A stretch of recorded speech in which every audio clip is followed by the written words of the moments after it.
Here we're going to define events. We're going to talk about events quite a lot as we move forward, especially in the Windows programming, the Windows Forms applications. A lot of events there because it's event-driven. Mouse events, keyboard events, things like that. Now, a C# event is actually a class member. It's in a class, and it's activated when the event that it was designed for occurs. The event gets fired. You might have heard that. Not fired like getting fired from a job, but it means getting fired, like it's triggered. Better word.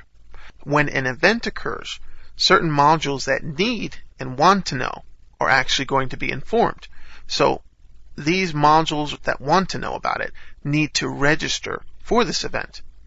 So there's events going off all the time. Let's think in terms of events on the internet that you could actually sign up to a newsletter for. Well, you know that events are happening all the time. You're just not aware of it. The sun's coming up, the sun's going down, the dog next door is barking, the little kids that live down the street, they're going to school. Events are happening all the time. So when you register for an event, when you sign up for it, well, then you're going to get that pamphlet in the mail, then you're going to get that email, and then you're going to be notified when the event occurs, and you can do something about it. That's an event. So we're going to explore events in Windows Forms applications, like I said. So you want to take a look there. You'll get a lot of details there. And the Windows Forms are going to move away from that old message loop way of doing things. They're still there, but you don't have to reference them that way when you're doing a lot of work. As you get more advanced, you'll deal with the messages and how to handle those as well. Your right mouse click, your left mouse click, all those types of things. Alright, now even though it's not obvious, most modern GUI-based applications and operating systems are actually event-based. Events are happening all the time. You need to register with them and then do something about it when it happens. Events and delegates work together to create the event functionality, as we're going to see. You can see we have a public event here. Event is the keyword, not a delegate, not a class, not an enum. And then the delegate comes next that we want to associate this event with, my delegate, for example. And then the event name. So this is a little bit longer.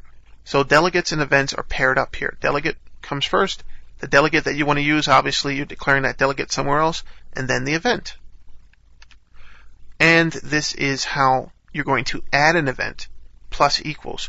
If you want to get rid of an event, minus equals. So my event, instead of just the equal sign like we do when we create a variable and instantiate some object, well, my event plus equals new delegate.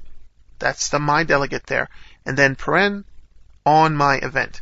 It looks very similar to working with delegates, like I showed you in the delegate example, but you can see that this is how you're going to work with your events. Events are actually looking like methods, but they're events. Implementing code, and it's dealing with firing. So we're just going to call this event here. That's firing that event. So just like you would do with a method call. Alright, so this is telling whoever's registered for that event to actually do whatever that code says to do. And this is how you register. Alright, so in a normal button.click environment with Windows.Forms and your normal Windows programming, you're going to plus equal here to this event handler delegate, and that's going to create on button clicked, and then on button clicked is going to be a function, a method that you can actually put code into within your class or within the code area that you're going to be working with. And on button clicked is a method that you write implementation for, you write code for, because whenever this event happens, a button.click is the type there. That's what's going to happen.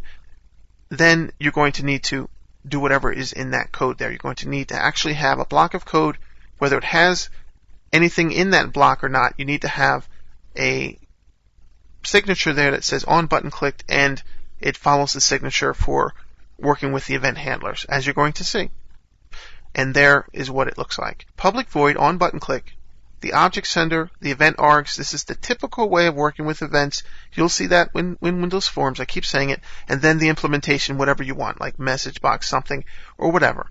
That's how you would implement it. You put code in there. So this is what you have to create after you do this to register for this event handler. This is the combination. So all of these things work together to make events work. And we'll see that later.